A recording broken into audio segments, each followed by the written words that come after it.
At least one person here along Melody Lane says they will likely sell and move on, while others here say they're determined to stay, as tough as it may seem. Yeah, it gets overwhelming and I start crying and acting like a big baby. The task looks monumental, and at times so is the anxiety for Jenna Hayes.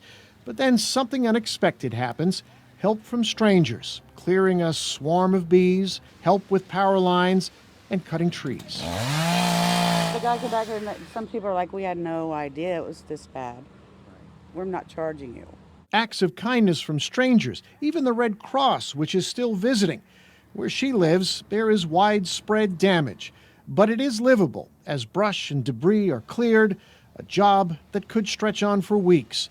For some, insurance is not an option, an opportunity passed in the face of rising costs. We talk about a lot with people nowadays starting to exclude windstorm from the policy. It doesn't just impact the hurricanes. A tornado is a wind event. So therefore, people that have excluded wind are going to have a big problem. It's a hill some here are willing to climb with a little help and conviction to not give up. You look around and say, okay, next project, and pull yourself together and do the next project. Here along Melody Lane, where the intensity of the damage has turned lives upside down, the struggle of picking up the pieces is being faced hour by hour. In North Palm Beach, Matt Cesny, WPTV News Channel 5.